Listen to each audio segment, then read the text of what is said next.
La Fiscalía Nacional y la Comisión de Régimen Interno investigarán el supuesto delito sanitario que cometió el secretario del Senado, el exfiscal Raúl Guzmán, al ser fotografiado junto a funcionarios de la Fiscalía Sur en un restaurante de mariscos de San Miguel durante la cuarentena. Desde el gobierno y el Ministerio de Salud recordaron que nadie está por sobre la ley. El mismo presidente de Brasil, Jair Bolsonaro, confirmó que está contagiado con COVID-19 en una rueda de prensa. Dijo que estaba bien y que incluso quería dar un paseo, pero no lo haría por recomendación médica. Después del anuncio se quitó la mascarilla frente a todos los periodistas. Desde la Organización Mundial de la Salud afirmaron que es una muestra de que todos somos vulnerables. Deu positivo. Agora, como é que isso tudo aconteceu? Mal-estar, cansaço, pouco de dor muscular e a febre, no final da tarde, chegou a bater 38 graus. Sociedad Chilena de Infectología alerta sobre el explosivo aumento de niños afectados por el síndrome inflamatorio multisistémico. Solo en las últimas semanas subieron los casos de 10 a 30. Conocimos por dentro el drama de esta silenciosa enfermedad que se puede manifestar, escuche bien, hasta 6 semanas después de contagiarse con coronavirus. La revolución de Antonio Conte quiere en el Inter a Arturo Vidal, pero ¿tendrán sus planes a Alexis Sánchez? Y un nuevo escándalo, desgraciadamente, un escándalo sexual remece a la gimnasia olímpica. Esto y más, luego en 24 Horas Deportes.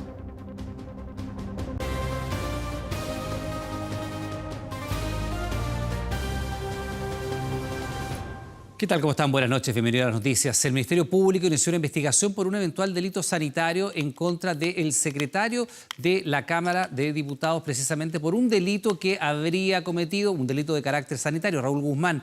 La decisión surgió tras la publicación de una fotografía que lo muestra en un restaurante, acompañado por 2 personas. Esto en plena cuarentena, sin mascarilla, tampoco respetando el distanciamiento social, pese a las exigencias de carácter sanitario. El gobierno calificó este hecho como reprochable. Un hecho que nuevamente expone a un miembro del Senado en medio de la pandemia. En la fotografía revelada por Radio Bio Bio aparece el secretario general de la Cámara Alta, Raúl Guzmán, junto a 2 personas más. Los 3 sentados en el restaurante Loyola de la comuna de San Miguel el pasado 25 de junio, en plena cuarentena, sin mascarillas ni respeto por la distancia social. Además, estaban al interior del recinto de comida cuando las autoridades sanitarias han señalado que estos lugares solo pueden realizar servicios de delivery o retiro de compras. Este tipo de situaciones son obviamente reprochables. Si le queremos pedir a los ciudadanos que sigan en forma estricta las disposiciones de la autoridad sanitaria, quienes tenemos cargos de responsabilidad pública, tenemos que dar el ejemplo. Compleja situación para Raúl Guzmán, que lleva poco más de un año en la Secretaría del Senado, cargo que asumió tras renunciar como fiscal metropolitano sur. Su llegada al Congreso estuvo marcada por un intenso debate luego que se conociera el alto sueldo que recibiría, superior a los 10 millones de pesos, y por los dichos que utilizó antes de ser designado. El secretario del Senado debe convertirse en un escudo protector del Senado y de los senadores en el ámbito administrativo, que va a ser 100% su responsabilidad. Poco más de un año después vuelve a ser noticia por esta imagen en la que está acompañado por el asesor de la Fiscalía Metropolitana Sur, Roberto Contreras, y al fiscal de la Unidad de Análisis Criminal y Focos Investigativos Sur, Patricio Rosas, hecho por el cual la propia Fiscalía Metropolitana Sur anunció acciones. Se abrió investigación para indagar eventual delito sanitario ante publicaciones de prensa que sitúan a secretario del Senado junto a integrantes de la Fiscalía en restaurante de San Miguel. Esta es una indagación penal cuyos antecedentes fueron enviados al fiscal nacional Jorge Abbott, quien designó a la fiscal regional del Biobío, Marcela Cartagena, para dirigir la investigación. Nadie está libre en Chile de cumplir las normas sanitarias. El señor Guzmán pertenece a una institución del Estado de Chile que es independiente del Poder Ejecutivo, y espero que la presidenta del Senado responda. Y así lo hizo la presidenta del Senado durante la tarde de este martes. He conversado con el señor Guzmán, con nuestro secretario, quien me ha manifestado su pesar y sus disculpas por el efecto que ha tenido esta situación. A pesar de las disculpas, el Senado tomó otra acción para esclarecer los hechos. He ordenado recabar mayores antecedentes con el objeto que sean conocidos por la Comisión de Régimen Interno, la que deberá decidir los procedimientos internos a seguir ante la conducta del secretario general del Senado. 24 horas intentó comunicarse con Raúl Guzmán, pero no atendió llamadas ni mensajes. Ante el reportaje respondió a Radio Bio Bio que cada vez que salió de su domicilio lo hizo con permisos y que entiende que los establecimientos de delivery o venta de alimentos pueden funcionar por tratarse los alimentos de un elemento esencial. El secretario del Senado, el ministro de Fe, tiene que dar el ejemplo y aquí no valen las excusas o explicaciones. Estamos en un momento muy delicado donde tenemos que todos quienes tenemos responsabilidad pública dar el ejemplo y seguir con mucha rigurosidad las recomendaciones y las obligaciones de la autoridad. Durante la tarde el restaurante Loyola emitió un comunicado señalando que Guzmán fue a retirar su pedido, pero que dado el retraso en la cocina ese día se le invitó junto a sus acompañantes a sentarse al interior del local mientras esperaban su encargo. Así será el Ministerio Público el que tras la investigación determine la responsabilidad del secretario del Senado.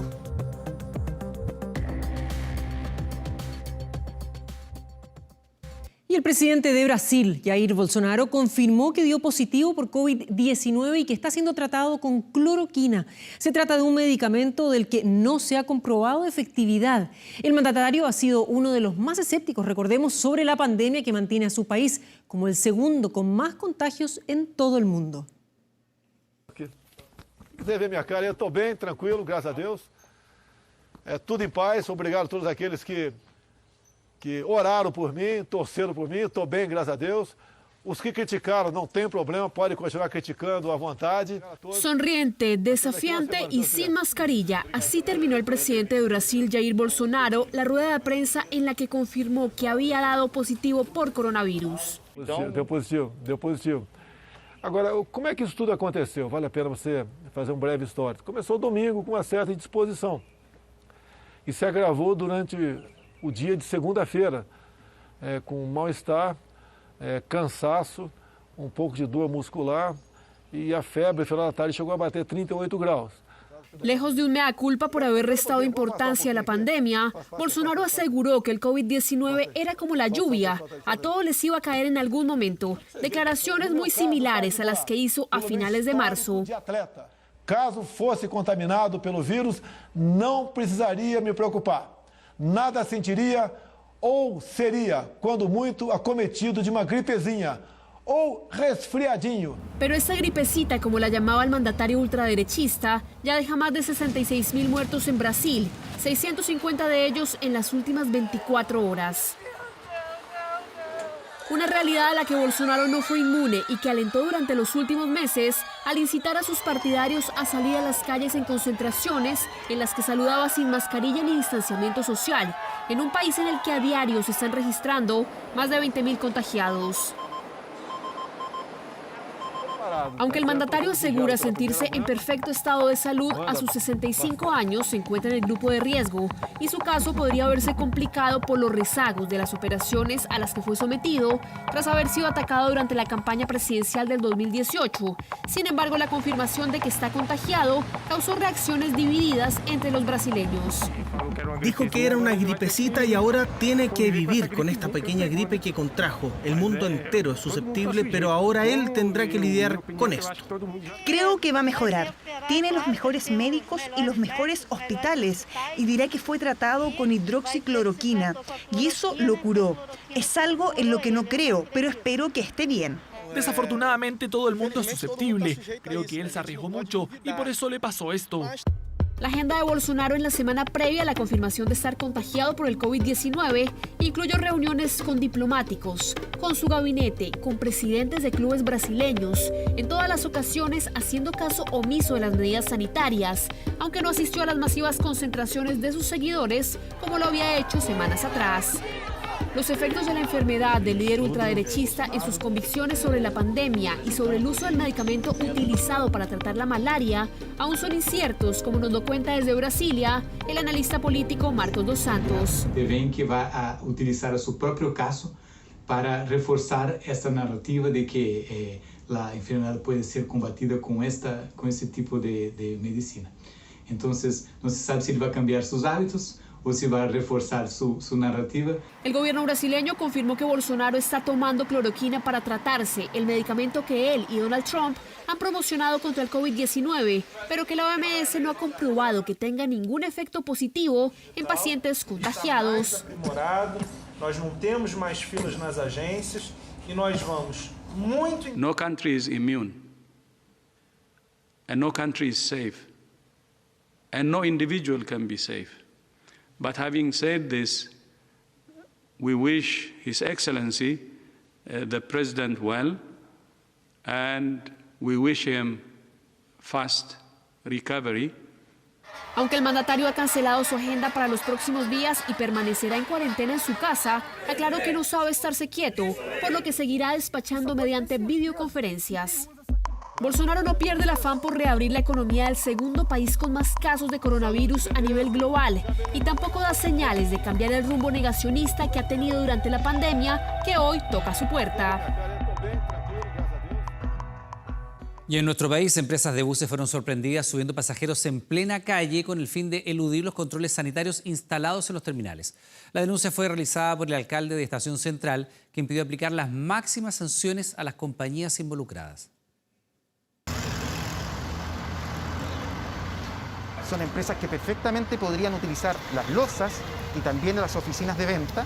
Sin embargo, por una reducción mínima de costos, exponen a los pasajeros a condiciones sanitarias que pudiesen ser bastante graves.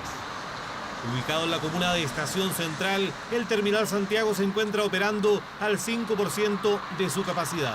Al interior del recinto se instaló una aduana sanitaria para los pasajeros que necesitan viajar por razones justificadas. En este punto, todos deben presentar cédula de identidad, salvoconducto y pasaporte emitido por la autoridad competente. Sin embargo, a solo un par de cuadras del terminal, empresas suben viajeros en plena calle. Es una coordinación con personas que trabajan en la inmediación del terminal para defraudar y justamente que no se pase por este punto sanitario en donde se le pide a las personas los permisos correspondientes. Acá hay mafias que están operando en esto. Lamentablemente yo lamento que las empresas privadas se presten para este tipo de situaciones porque se está poniendo, ¿cierto?, primero, lamentablemente, la ganancia de la empresa por sobre la salud de las personas. Intento de eludir el control sanitario que fue calificado como inaceptable por los pasajeros que sí cumplen con el protocolo establecido. Súper mal, a mí me pasó en el terminal anterior, están vendiendo pasajes afuera, buses afuera, entonces me encuentro con una irresponsabilidad enorme. Todos tenemos que tomar conciencia. O sea, es totalmente irresponsable porque se supone que estamos frente a una pandemia con un virus que queremos combatir todos para que podamos estar más tranquilos, entonces creo que es irresponsable. Esos son irresponsables, pues ya. Cuando están enfermos no pueden salir, no pueden hacer nada de eso. Para los encargados del terminal, subir pasajeros en la calle representa tanto un menoscabo económico para el recinto como un atentado contra la salud de la población. Hacemos un llamado desde la Asociación de Terminales a que todas las concesionarias de terminales a nivel nacional caduquen los contratos de arriendo de losa y de oficinas para aquellas empresas que, teniendo contratos vigentes con esos terminales, no los estén utilizando y estén cargando pasajeros afuera de los terminales. Nosotros como gremio estamos solicitando permanentemente al alcalde y a las autoridades que fiscalicen todas estas conductas inapropiadas fuera de los terminales. En todo Chile hay 24 aduanas sanitarias instaladas en los terminales de buses y ante lo ocurrido en Santiago se anuncia un incremento en la fiscalización. Cualquier intento por burlar estos controles es un acto grave e irresponsable porque pone en peligro la vida de las personas. Como Ministerio de Transporte reforzaremos las fiscalizaciones a buses, pero también hacemos un llamado a las personas a respetar y cuidar, comportar su pasaporte sanitario y pasar por los controles. Subir pasajeros en la calle con el fin de evitar controles sanitarios. Denuncia que se suma a otros episodios de empresas o personas que aparentemente se sienten con el derecho de no respetar lo decretado por la autoridad en tiempo de pandemia.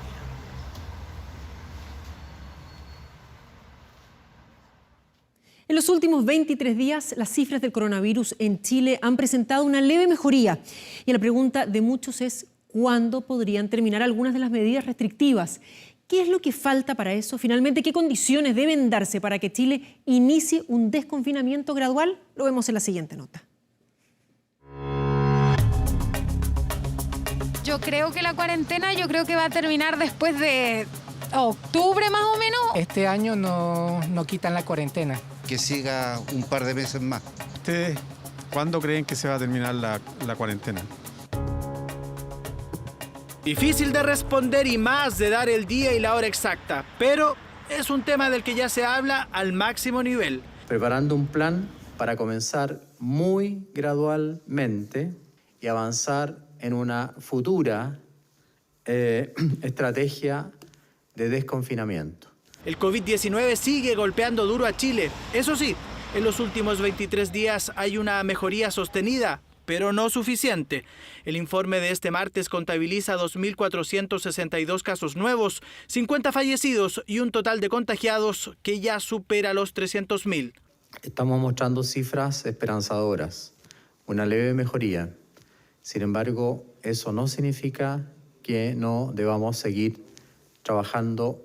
Ya se ha ido aplanando y se ve una tendencia a la disminución de la curva de nuevos casos. No es que de uno de golpe y porrazo, levante la cuarentena y pase a tener una situación similar a la que existía antes de la epidemia.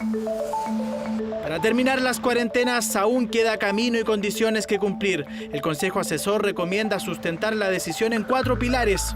Uno de ellos tiene que ver con la positividad, la que mide el porcentaje de personas que dan positivo respecto a la cantidad de exámenes que se realiza. Veamos el caso particular de la región metropolitana.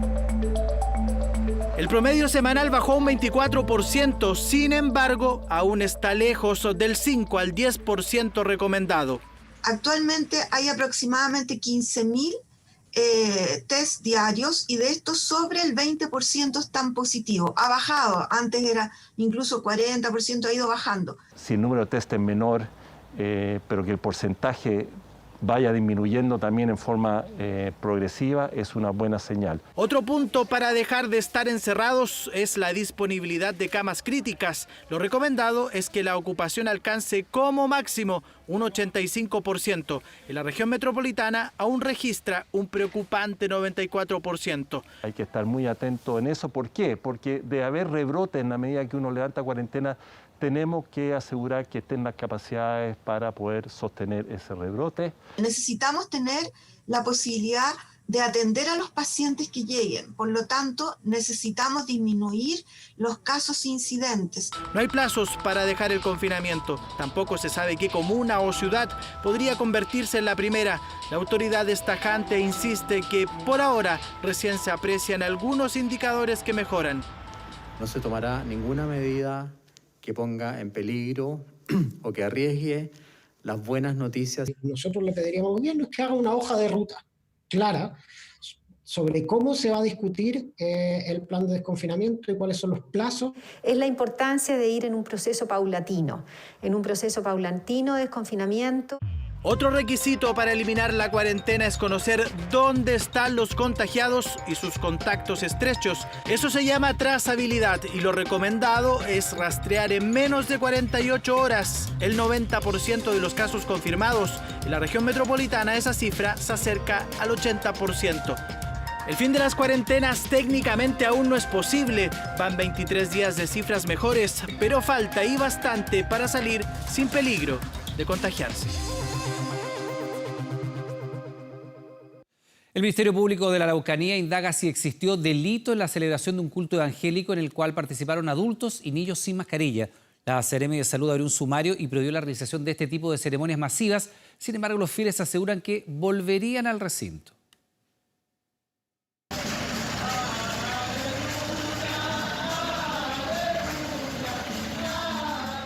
Cánticos, guitarras y panderos, pero también adultos mayores y niños sin medidas de protección. Fue el culto que transeúntes grabaron y denunciaron a carabineros, los que llegaron en minutos dejando el parte respectivo. Verificando que se encontraban 2 adultos y 4 menores de edad realizando cánticos sin el uso de mascarilla y tampoco cumpliendo con el distanciamiento social.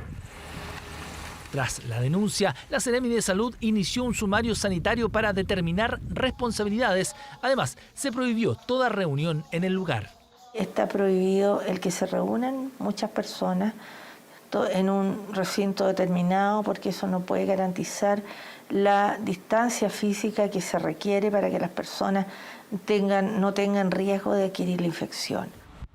Los fieles, lejos de asumir la falta, salen en defensa del culto y del pastor. José y Lidia asisten hace 5 años al templo y desde que comenzaron las cuarentenas siguen haciéndolo todos los domingos por 2 a 3 horas. Si esto no es pecado, pues de estar orando en la iglesia, orando por la humanidad, orando por este pueblo de Imperial, por toda la enfermedad que hay. ¿Cómo va a ser malo esto? Pero lo preocupante es que confirman que este tipo de reuniones son frecuentes, con una veintena de personas, entre ellos niños, sin miedo de contagio. Entre niños habrá unos 4 o 5. Correcto. Oiga, ¿y no hay miedo de contagiarse? No, si no hay problema, porque no estamos juntos tampoco, pues estamos separados. Cada uno nos... ¿Con mascarilla fuera? Sí, con mascarilla. No nos da miedo porque tenemos una fe en Dios y Dios nos protege porque su palabra lo dice. No te dejaré ni te desampararé, te protegeré del mal. Oiga, ¿y usted iría de nuevo al culto? ¿Ah? ¿Iría de nuevo al culto? Claro que yo iría de nuevo al culto. Los antecedentes ya están a disposición del Ministerio Público de la Araucanía, mientras el Consejo de Pastores insiste en que los cultos pueden realizarse, pero de manera virtual. Estos hechos fueron puestos en conocimiento de la Fiscalía Local de Nueva Imperial, que inició una investigación con el propósito de determinar si las infracciones que se puedan constatar en ese lugar son constitutivas de un delito y atribuir las responsabilidades que correspondan. Que el Consejo Regional de Pastores de Araucanía desde el 15 de marzo ha estado invitando de forma cordial a la suspensión total de las actividades presenciales y mantener nuestros vínculos con nuestras comunidades de fe a través de las plataformas tecnológicas. Polémico culto que desde ahora en adelante tendrá que suspenderse, pese a que los fieles insisten en la necesidad de reunirse de forma presencial todos los domingos.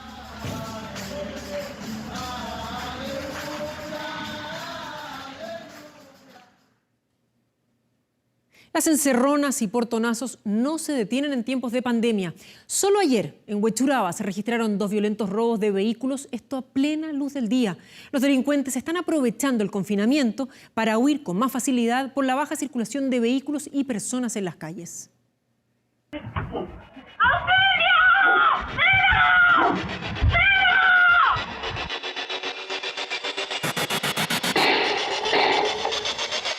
Son más atrevidos y gente joven también.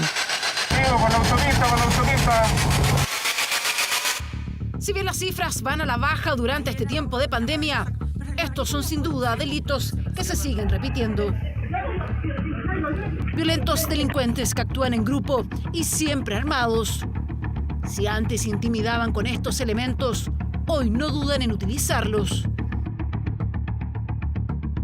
Una persona a la cual fue lesionada en ambas de sus piernas, producto de la acción de estos sujetos al momento de utilizar armamento de fuego. Un caso similar vivió este hombre al que llamaremos José. El domingo, cuando salía de su casa en la comuna de Recoleta, ocurrió lo que jamás imaginó, pues pensó que estaba seguro en su hogar. Teniendo el portón en un lapso corto de abierto, me abordan 3 personas. Me golpearon la cara con un punzón, probablemente era un destornillador. Sí, también hubo golpe. Dice que la agresión fue así de rápida, porque ni siquiera lo amenazaron en primera instancia, mucho menos puso resistencia, cuando sintió que con la punta de un destornillador golpeaban su mejilla. Yo empezamos a gritar y cuando salimos toda la familia hacia la calle se cerró la puerta y ellos quedaron al interior y uno escapó. Al final marcha atrás y botaron portón y todo lo que se puede ver, el muro y todo eso. Nunca había sucedido algo de esta magnitud. Entonces la verdad es que si bien teniendo portón eléctrico, cámaras de seguridad, estos tipos la verdad es que no tienen miedo de nada, o sea, lo único que provocaron en esta situación fue daño. Experiencia que don José se atreve a contar, porque son muchas las víctimas que viven situaciones como él y que se aprecian en estas imágenes. Vecinos, me acaban de robar en la casa 107 el auto. 4 compadres con pistola. Me acaban de quitar el auto en la puerta de la casa. Videos que testigos logran grabar y terminan siendo pruebas fundamentales para reconocer a los autores y acreditar su participación. Eneas, entrando al sector de Eneas. Y posteriormente sus capturas. Salió San Martín. Salió San Martín.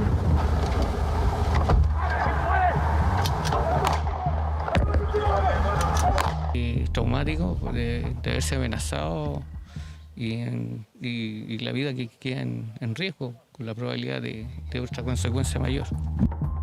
Encerronas, abordajes, portonazos, los sinónimos para estos robos con violencia e intimidación aparecen cada día.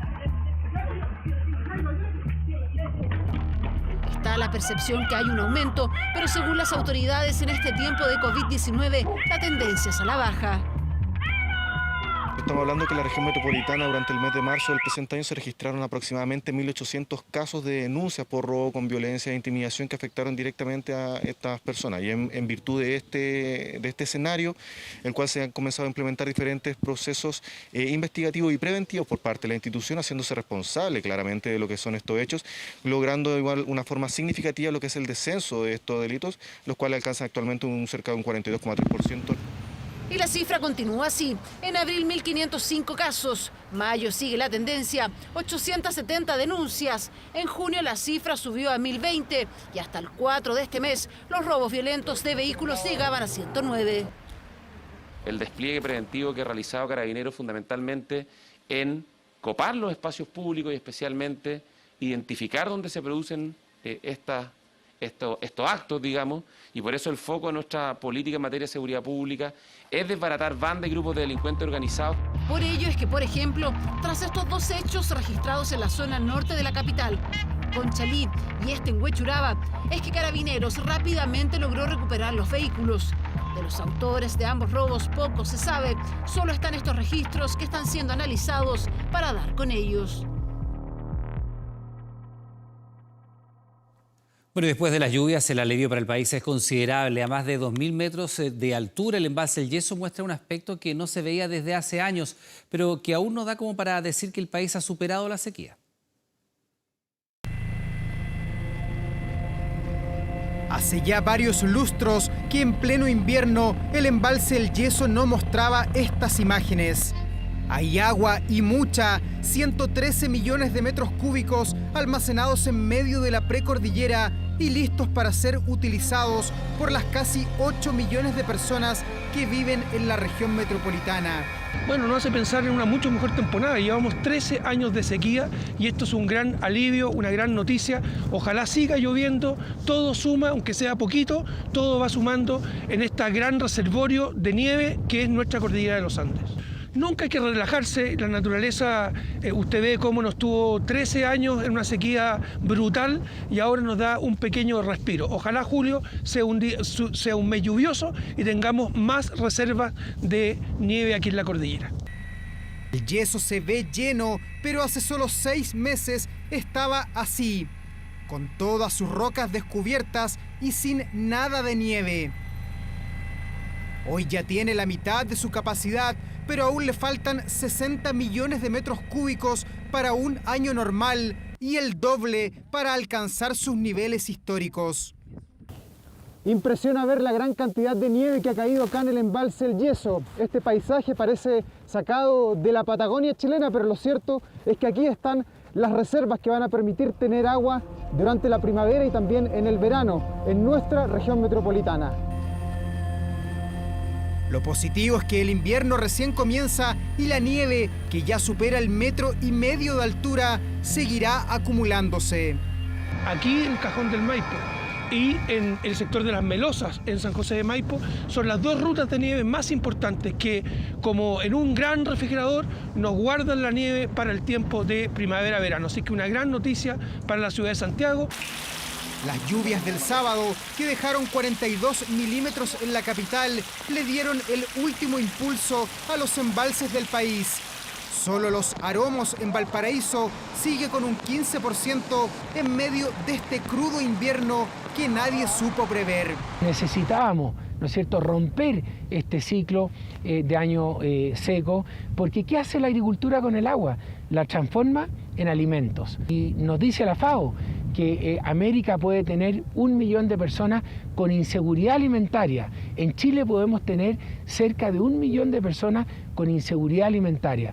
Pero con esta nieve, con esta reserva, vamos a tener bien asegurada el agua para la próxima temporada agrícola. El 80% del agua que se consume en Santiago proviene de este lugar y la proyección es más que alentadora. La nieve con su blanca belleza será el mejor aliado para una temporada estival que, tal como es la costumbre, se prevé seca y muy calurosa.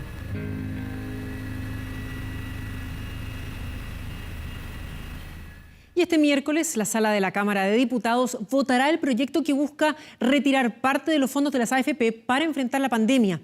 Y la tensión crece en Chile Vamos, porque son varios los diputados que aún no definen su voto, aunque el gobierno apuesta por el rechazo. Una nueva muestra de las disputas internas en el sector y la molestia que existe con miembros del comité político.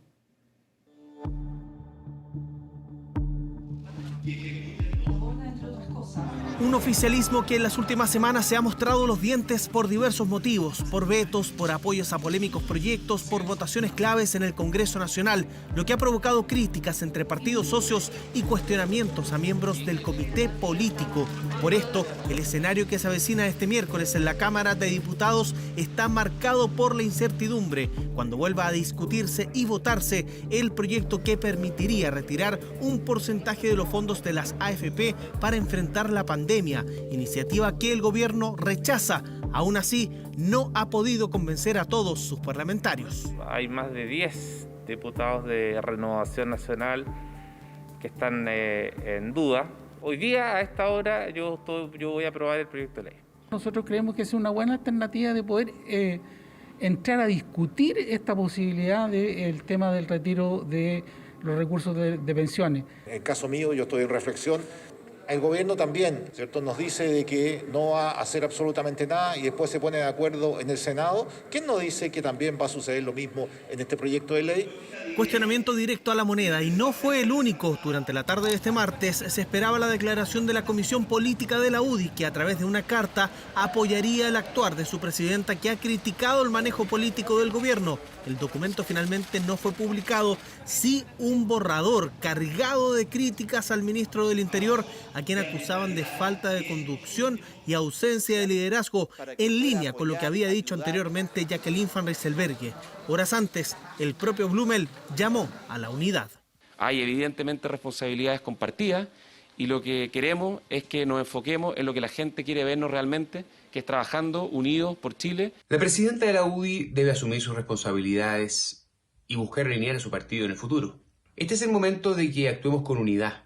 Documento que no fue el único que marcó las horas previas a la votación del proyecto de retiro de fondos de las AFP. Y es que una decena de diputados de la UDI y un senador enviaron esta carta al presidente Piñera, donde calificaron de insuficientes las medidas anunciadas para la clase media y manifestaron sus dudas a la hora de rechazar el retiro de fondos de pensiones. Simplemente lo necesitan, como se dice en buen chileno, para poder parar la olla. Por lo tanto, yo creo que la discusión se debe dar en el Congreso. Yo espero que prime la racionalidad, espero que prime una mirada de largo plazo. Para nosotros sería súper fácil tomar una medida que sabemos que es popular, pero a sabiendas que los costos de esa medida los van a pagar otros. Postura del Ejecutivo que mantendrá hasta el momento de la votación. Los llamados al orden en esta jornada abundaron para que el oficialismo en bloque se manifieste en contra del retiro de fondos y a favor del paquete de medidas anunciadas el domingo, las que aún son perfectibles, dicen en Chile Vamos. El retiro de fondos de pensiones era la última opción si es que no habían propuestas relacionadas, Y lo que tenemos son 4 espacios de propuestas entregadas por el gobierno. A nombre de la bancada estamos pidiendo un esfuerzo mayor, sobre todo a puertas de una votación mentirosa. Vamos a llegar a un buen entendimiento en esta materia y vamos a darle soluciones justas a las familias y no medidas injustas. Y para eso, la máxima cordura. Diferencias a puertas de una votación en la que la oposición requiere del apoyo de al menos una decena de diputados oficialistas para llegar a los 93 votos necesarios para aprobar la reforma. Así como ellos se rebelaron al gobierno en la votación del postnatal, yo estoy seguro que nos van a permitir darle esta opción a los trabajadores. A los diputados de la derecha democrática, voten por las necesidades de las personas. Llamados de uno y otro lado y diversas reuniones antes de la votación del proyecto del retiro de fondos de pensiones, uno que ha provocado un nuevo episodio de tensión en el bloque oficialista que, como bloque, será puesto a prueba nuevamente este miércoles. Bueno, y justamente en medio de la tensión entre el oficialismo y el Palacio de la Moneda, esta tarde se desarrolló una extensa reunión entre ministros y jefes de bancadas de diputados de Chile Vamos. Cita en la que los parlamentarios se pidieron un esfuerzo especial al gobierno para apoyar a la clase media y así fortalecer el plan anunciado. El encuentro fue encabezado por el ministro del Interior, Gonzalo Blumel, y en él participaron los titulares de la Secretaría General de la Presidencia, Hacienda y Desarrollo Social. En la reunión, según los diputados Hoffman, Torrealba y Cruzcoque, se llegó a un acuerdo en diversas materias para ampliar los beneficios del programa de ayuda a la clase media y no descartaron anuncios que podrían surgir en las próximas horas. Propuestas que serán transmitidas a todos los diputados oficialistas que esperaban el gesto antes de que se inicie la votación este miércoles del proyecto de retiro de fondos de las AFP. Como veíamos, tiene a varios parlamentarios en estado de reflexión. TikTok es una de las aplicaciones adolescentes más solicitadas a nivel mundial. Sin embargo, para el presidente Donald Trump se ha transformado en un peligro para la nación, acusándolo de espionaje de parte del gigante asiático. Desde el gobierno norteamericano analizan restringir el uso de TikTok y otras aplicaciones chinas, sumándose así en la lista de países que prohíben el uso de esta plataforma. Mire. Una vez más, la aplicación adolescente TikTok se convierte en una nueva aparente amenaza, según el gobierno de Donald Trump. Esta vez, las autoridades norteamericanas están considerando prohibir el acceso de los usuarios a la aplicación de origen chino, por una categórica razón. Hoy día en Estados Unidos, a través de 2 declaraciones del presidente Donald Trump y el secretario de Defensa Pompeo, acusan directamente al gigante asiático de obtener información de los usuarios para labores de inteligencia y para poder desestabilizar a el país. TikTok es una de las redes más utilizadas entre adolescentes a nivel mundial. Solo en Estados Unidos se han registrado más de 30 millones de usuarios. Este no sería el primer encuentro entre la aplicación y el mandatario republicano. Hace 2 semanas, usuarios de esta plataforma y fanáticos del K-pop boicotearon un meeting de campaña de Donald Trump en Oklahoma, donde a través de esta red acordaron registrarse masivamente para luego no asistir al encuentro. So, I recommend that all of those of us that want to see this 19,000-seat auditorium barely filled or completely empty, go reserve tickets now and leave him standing there alone on the stage. What do you say? Es por esto que Mike Pompeo, secretario de Estado norteamericano, se mostró totalmente contrario al uso de tecnología y aplicaciones de origen chino, especialmente al ser consultado por TikTok. Nos estamos tomando esto muy en serio. Hemos hecho muchas cosas con respecto a las aplicaciones chinas en los teléfonos celulares de las personas y seguiremos. No quiero adelantarme al presidente, pero ese punto es algo que estamos analizando. Hasta ahora no se aplica la prohibición absoluta. Sin embargo, las sospechas de espionaje ante el uso de esta red se hicieron notar. Úsala si quieres que tu información privada esté en manos del Partido Comunista Chino. Estados Unidos no sería el único que cree en la filtración de información a través de esta plataforma. India fue el primer país que decidió prohibir directamente esta aplicación bajo la acusación de seguridad nacional, que estaban obteniendo datos sensibles de sus ciudadanos, de sus usuarios, y después se estaban utilizando para labores de inteligencia.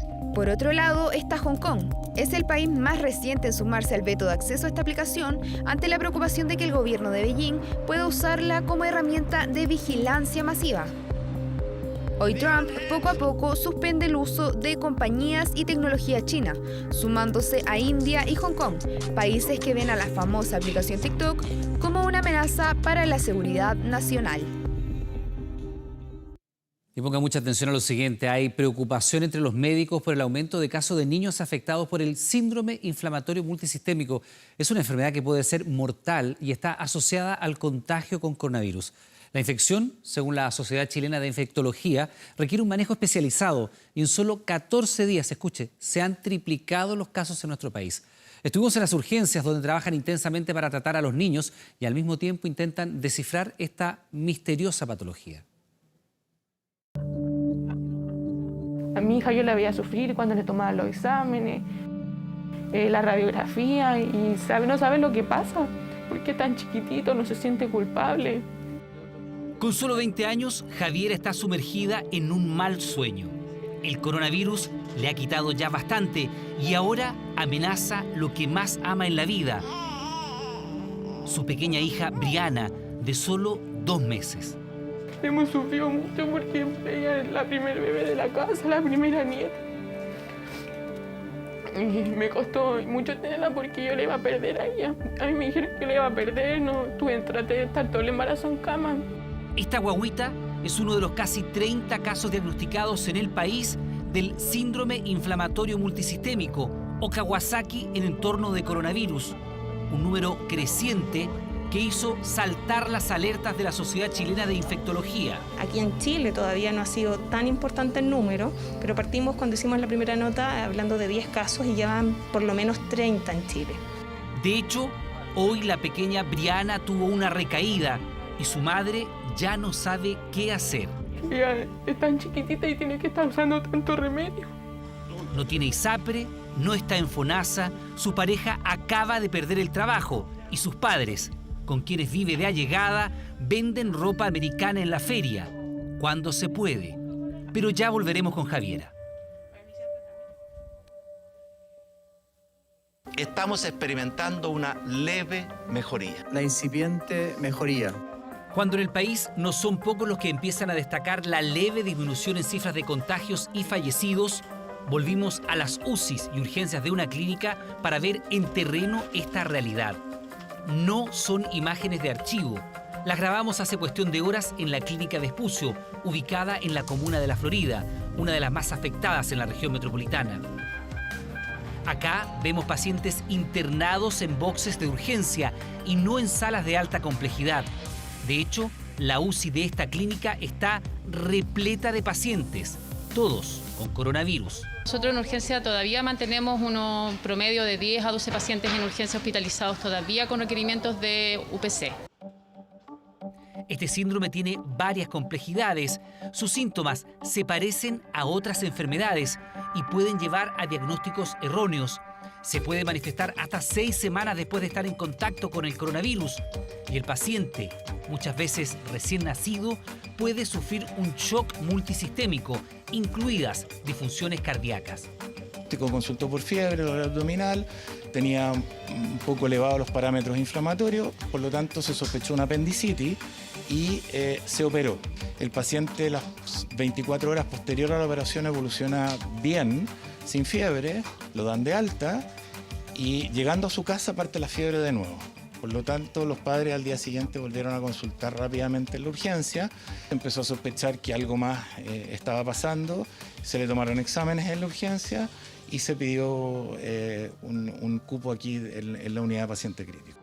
Hoy, el pequeño Fabián está en casa junto a su madre, tíos, abuelos y un hermano menor. Un total de 7 personas en poco más de 50 metros cuadrados. Llegar de vuelta aquí no fue nada sencillo. Su madre, Andrea, nos cuenta que su hijo fue internado, diagnosticado y operado de apendicitis en el Carlos Maquena, enfermedad que denuncia su hijo nunca tuvo. Le hicieron exámenes, salieron elevados las plaquetas, el hemograma en general, y nos dicen que el niño se va a operar de apendicitis. Ese mismo día yo empecé a llamar, el niño se demoraron varias horas en empezar a operarlo porque habían 3 operaciones antes y había un solo cirujano. Después de eso, volvió la fiebre. Fabián, cuyo caso Andrea quiere contar para crear conciencia, volvió a agravarse y hubo que llevarlo de urgencia, esta vez a una clínica. Y es que el coronavirus no solo afecta gravemente a los adultos mayores, El síndrome inflamatorio multisistémico es uno de los últimos hallazgos en relación al SARS-CoV-2 y uno de los más preocupantes. Y me dicen, no, son efectos postoperatorios. El niño le va a doler la cabeza, va a estar débil, no comía desde el jueves. Y con mi mamá dijimos, no, vamos a llevar porque el niño empezó a sentar 39,5, 39,6, ni el paracetamol ni el supositorio le bajaba la fiebre y el dolor de cabeza era... y ya no se paraban solito. Este niño de 5 años debe estar en aislamiento total. Los médicos le han dicho a Andrea que la recuperación será lenta. También lenta será la vuelta a la normalidad de esta familia. Producto de la crisis, ella está sin trabajo y solo su padre sigue teniendo un sueldo. A ello se suma una abultada cuenta hospitalaria que la dejó con una deuda de más de 14 millones de pesos. Por ello, cualquier ayuda es bienvenida. Una de las principales complicaciones de este síndrome que afecta a los niños es que los síntomas comienzan a manifestarse entre 4 a 6 semanas después de que sus padres o contactos estrechos han tenido el alta ya de sus cuarentenas. Entonces, ¿cómo se puede volver a clases? No se vuelva a clases este año, o si no, por lo menos en octubre, que va a valer la pena o no, ese es otro tema, que es un tema que tiene a nivel educacional, pero desde el punto de vista de salud pública, la verdad es que no debería volver, y si va a volver va a ser progresivo. Volvemos a la casa de Javiera y la pequeña Briana en la comuna de La Granja. Ella nació recién el 6 de mayo. Antes de cumplir un mes de vida, llegó el coronavirus a cambiarlo todo. Desde entonces, ya ha pasado por los hospitales Padre Hurtado y Calvo Maquena, además de una clínica privada. Al igual que Fabián, Briana empezó con los síntomas varios días después que su abuelita diera positivo para coronavirus. Ahí comenzaron los desvelos. No, yo sin mentirle, yo no duermo. Yo estoy vigilando a cada momento que ella respire. Como igual tengo conocimiento de salud, la estoy revisando a cada rato, cuánta respiración tiene, la estoy vigilando. No duermo, la verdad es que yo no duermo pensando que puede dejar de respirar o que le puede dar una apnea, que se puede poner azul. Hoy la incertidumbre ronda en la familia Gutiérrez. El papá de Briana, tan joven como Javiera, fue despedido de la empresa Fruna. El único sustento de la casa es el abuelo, Francisco, comerciante que vende ropa usada 2 veces a la semana en la feria. Hoy Javiera no está en FONASA, ni mucho menos en una ISAPRE. Todo lo han tenido que pagar comiéndose los ahorros de la familia. Hasta ahora solo recibieron la canasta familiar que entregó el gobierno. Aquí no han llegado los bonos COVID, ni el ingreso familiar de emergencia, ni ninguna otra ayuda. Solo el coronavirus y esta nueva amenaza, el síndrome inflamatorio multisistémico. Más cobarde aún porque ataca de manera silenciosa a los más chicos de la casa.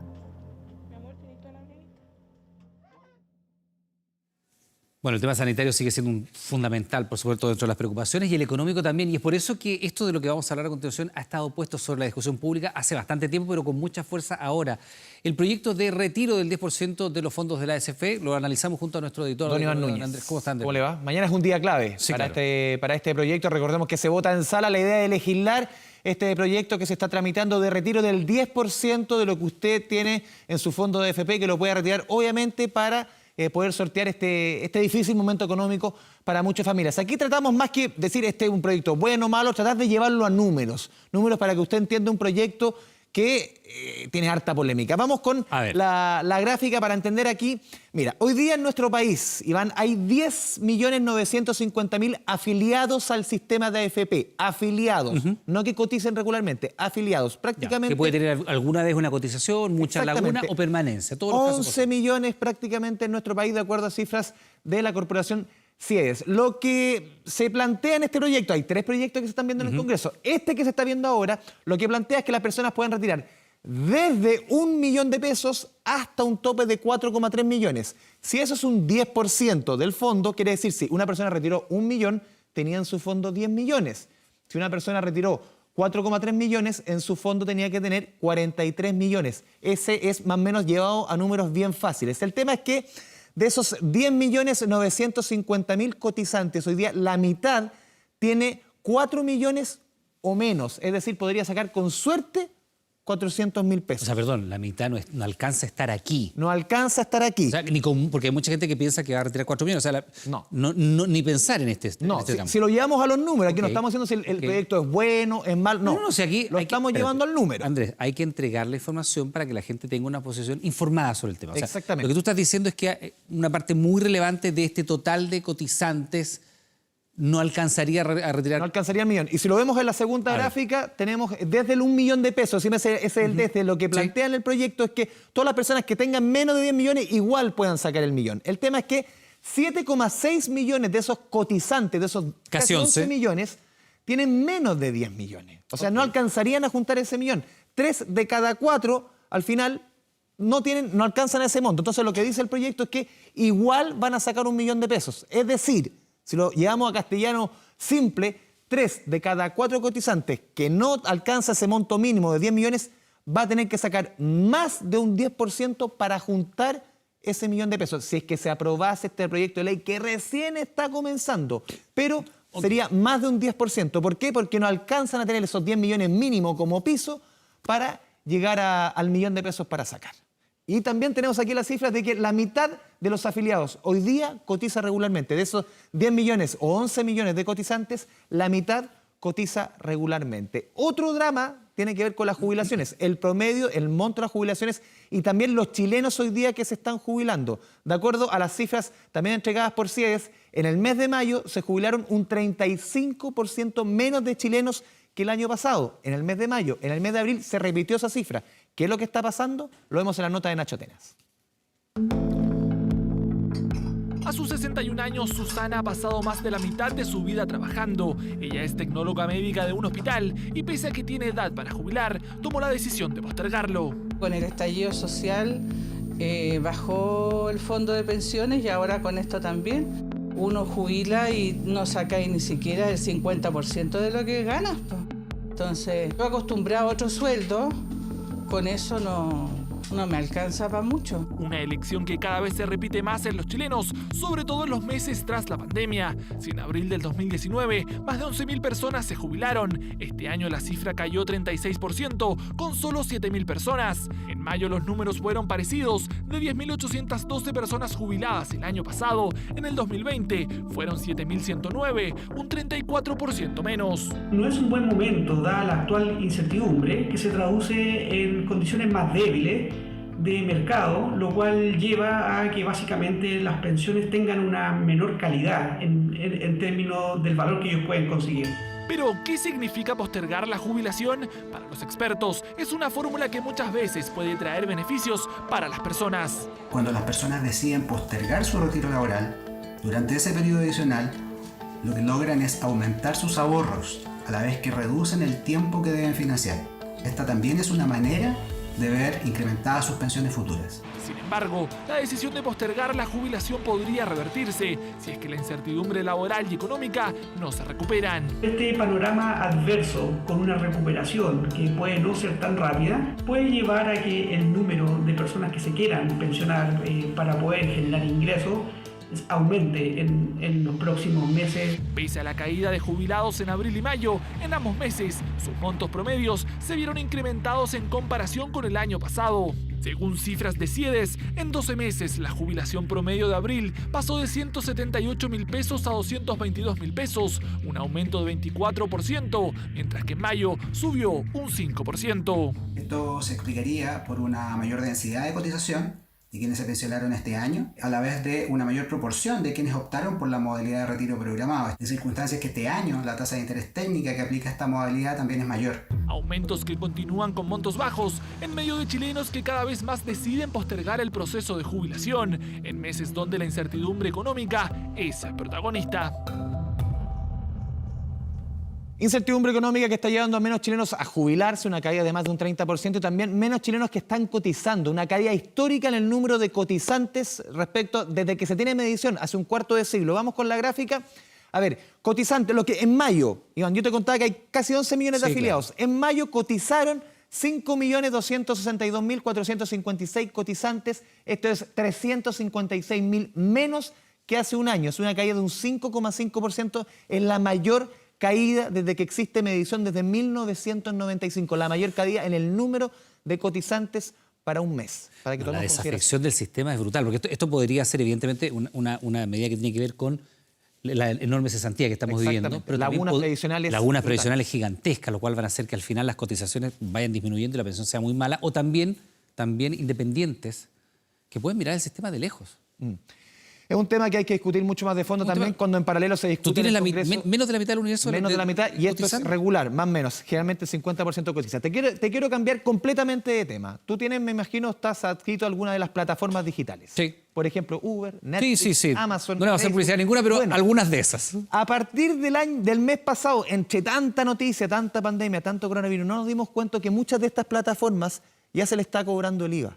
Ya están más caras. Pero algunas de estas plataformas lo van a traspasar al usuario y otras no. Muchas de estas plataformas que son parte del entretenimiento básico cuando estamos en cuarentena. Algunas van a subir un 19%, otras no van a subir un 19% a partir del 1 de junio que comenzó a cobrarse el IVA. ¿Cuáles van a reajustarse para arriba? ¿Cuáles no? Jaime Quesada con la nota. Netflix y Spotify. Sí, ocupo algunas de esas plataformas, principalmente Netflix, así como para ver películas, series. Uber, generalmente. Spotify, Uber. Ya son parte del día a día, para algunos imprescindibles. Cientos de servicios y productos en la palma de la mano. Las plataformas digitales ya son parte nuestra. Estuve evaluando lo de bajar el plan, pero como estoy en la casa por todo lo de la cuarentena, es como que no es factible en este momento quitar Netflix y Spotify, porque los uso más que cuando trabajaba. A partir del 1 de junio pasado, las empresas que prestan este tipo de servicios y que no están domiciliadas en Chile deben pagar impuesto. Si un emprendedor chileno quiere finalmente crear un sistema de streaming de películas, de música, ya comienza en una situación de desventaja respecto al proveedor extranjero. Lo que se ha buscado con esta norma es básicamente emparejar la cancha. Un 19% más, por eso servicios como Uber, Netflix, Spotify, Airbnb y Apple, entre otros, se están haciendo más caros.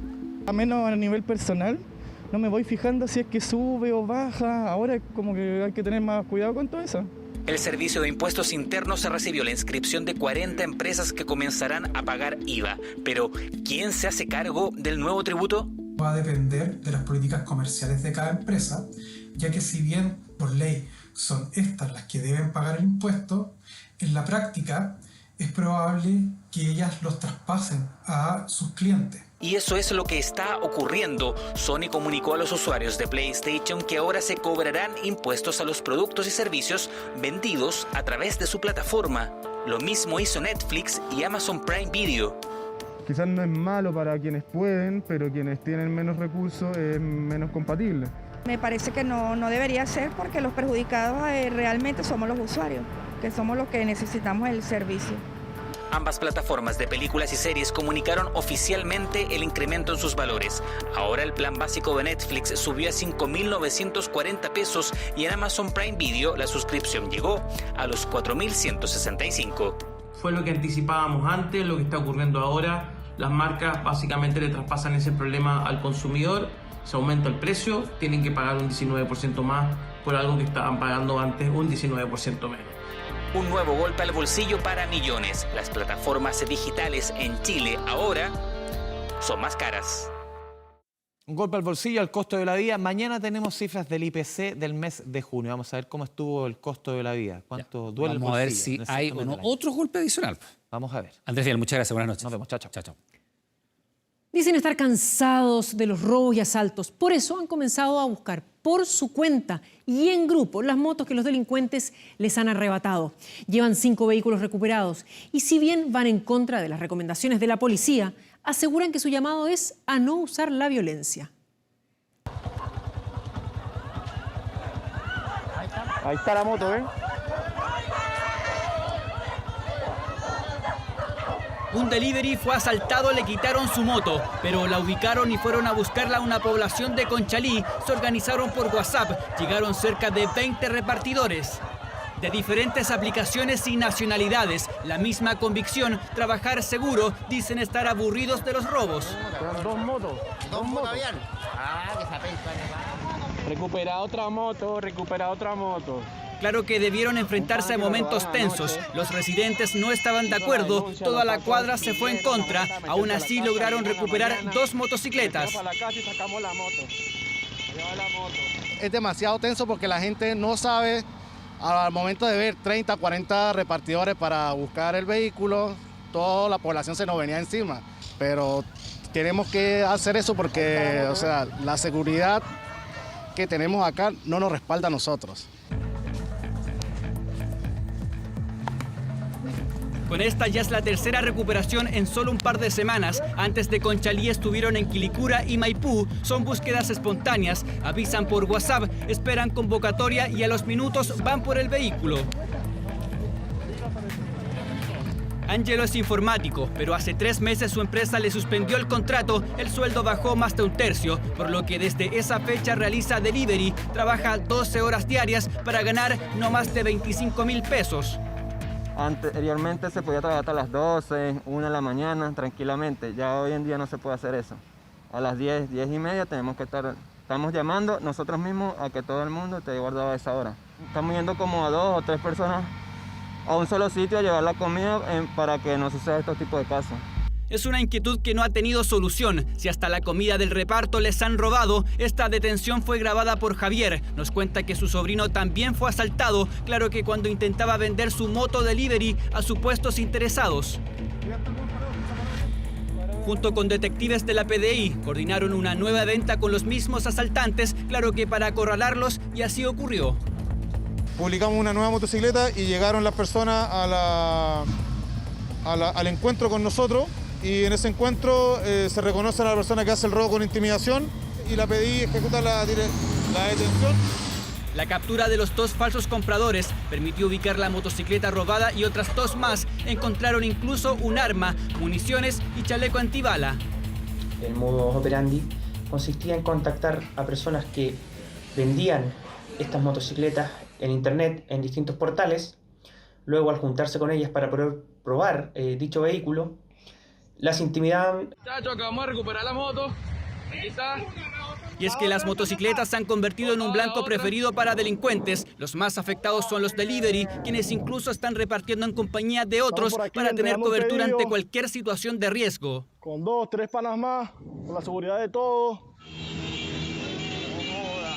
Con bocinazos alertan de vehículos robados. Sirve también para marcar territorio, pero todo debe ser rápido. Son sectores conflictivos, así como llegan, se van en caravana. Pero una cosa que sí estamos llamando nosotros, no a la violencia. Tenemos 5 vehículos recuperados, de los 5 vehículos recuperados hemos subido los videos, nosotros no golpeamos a ninguna persona. Nos metimos para la casa y sacamos la moto. Dicen que seguirán apoyándose cuando un repartidor lo necesite. Saben que la pérdida de una moto o bicicleta no es prioridad, sin embargo es su medio de transporte, pero sobre todo de trabajo. La unión hace las fuerzas, el lema aplicado en estas tensas recuperaciones. Con la detección de infracciones, bloqueos de calles y carreteras e incluso fiscalización de negocios, se está tratando de controlar los brotes de COVID-19 en las regiones de Biobío y Ñuble. A pesar de eso, los irresponsables siguen circulando, poniéndose en riesgo y también a los demás. Mire. Cuarto día de cordones sanitarios en la ex zona del Carbón. En la taberna El Minerito aún no se oye el llamado a la distancia social, ni menos la prohibición a restaurantes de vender alimentos para su consumo dentro del local. 15 asiduos parroquianos fueron sorprendidos por los funcionarios de la tercera comisaría de Lota. Resultado, la encargada detenida por atentar contra la salud pública. En todo caso, no fue la única en hacerlo. 10 de la mañana en Coronel y por cuarto día, automovilistas arriesgan los amortiguadores de sus vehículos con estos pasos irregulares para evadir el cordón sanitario. La camioneta no tiene problemas. El automóvil requiere apoyo antes de revolucionar el motor. Han pasado 3-4 vehículos por un sector donde no está habilitado. Las medidas que se han tomado es para resguardarnos de esta pandemia. Bueno, la vulneración, para empezar, estamos mal. Pues se supone que estamos para cuidarnos, no para contagiarnos. Pero la porfía tendrá que buscar nuevas rutas. Calle Cerro San Francisco, en el acceso norte a Coronel, fue cerrado con estos bloques de 3.000 kilos cada uno. y una zanja construida por una retroexcavadora en torno a la vía férrea. Hay gente responsable, trata de hacer lo imposible por salir y por eso se han hecho estas coordinaciones para poder bloquear todos estos puntos. Aquí este martes detectaron a personas que tenían salvoconducto, pero no querían entrar en la congestión vehicular frente al control de Lagunillas. De ahí todo lo que los usuarios valoraron una nueva salida norte. Ayer estuvimos casi una hora en el otro punto y acá, genial. Pues. A pesar que fueron los mismos infantes de Marina los que detectaron la salida de vehículos por estos pasos ilegales, no hubo detenidos por vulnerar el cordón. Sí hubo especial atención en bloquear las salidas. Por la geografía hemos tenido que desplegar todavía mayor cantidad de defensas de hormigón, defensas que pesan más de 3 toneladas, para que las personas no las muevan. Pero el no ser responsable con el bien común en medio de la pandemia no es patrimonio de la ex zona del carbón. Estas imágenes corresponden a un operativo de carabineros en Chillán Viejo. Los policías llegaron a una cancha de fútbol del sector sur de la ciudad. Permanecían 12 jóvenes, de ellos 5 adolescentes entre 14 y 17 años, los cuales permanecían jugando un partido de baby fútbol. Además de transgredir el artículo 318 y presentar querellas por parte de la Intendencia, debemos recalcar que la principal norma que hay que cumplir en nuestra región es el sentido común. Van 4 meses de pandemia en Chile. Los brotes se mantienen. La situación aún es de emergencia. Pero había que ir a jugar fútbol, cruzar los cordones sanitarios o ir a tomarse unos tragos con unos amigos. Así como va, la pandemia va a seguir.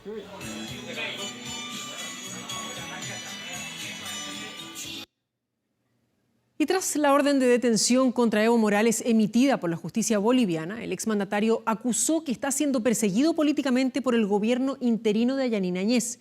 Morales vive en Argentina, recordemos, donde tiene carácter de refugiado y no podría ser extraditado. Con molestia respondió Evo Morales al enterarse de que la Fiscalía de La Paz lo busca por el denominado caso Audio. De manera ilegal e inconstitucional, la Fiscalía de La Paz pretende imputarme por terrorismo, una prueba más de la sistemática persecución política del gobierno de facto. Este lunes, la justicia emitió una orden de detención en su contra bajo cargos de terrorismo y sedición, acusaciones negadas por el exmandatario, quien no ha querido hablar con la prensa y solo se ha manifestado a través de su cuenta de Twitter.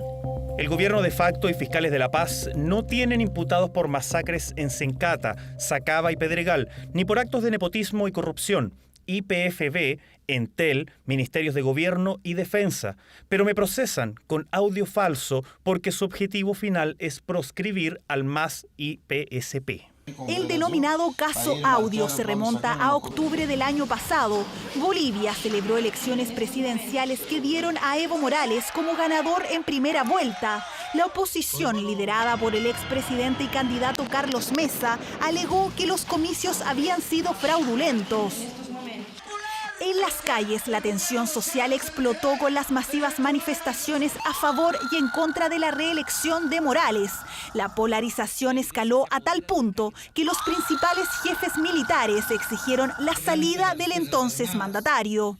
Sugerimos al presidente del Estado que renuncie a su mandato presidencial, permitiendo la pacificación y el mantenimiento de la estabilidad por el bien de nuestra Bolivia. Tras esta situación, que para Morales se trató de un golpe de Estado, el expresidente salió de Bolivia y se asiló en México, asumiendo Yanine Áñez como presidenta interina.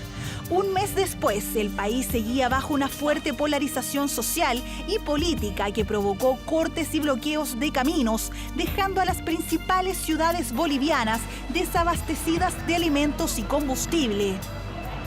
Fue entonces cuando el gobierno de Áñez publicó la conversación telefónica que abrió el caso Audio y que tiene a Evo Morales complicado frente a la justicia. Lamentablemente no hay conversación, a mí me están reclamando vacías, no hay quien se centralice, pero igual, hermano, desde de combate, ¿ya? Ya, hermano. Estamos viviendo en dictadura, estamos haciendo dictadura. Según el exmandatario, el audio es falso y fue alterado por la administración actual para poder iniciar un proceso legal en su contra, mientras que el gobierno de Áñez asegura que la conversación fue entregada por la misma persona que estaba al otro lado del teléfono. En mayo, la Fiscalía Boliviana emitió una orden de captura internacional contra Morales, pero fue rechazada por la Interpol.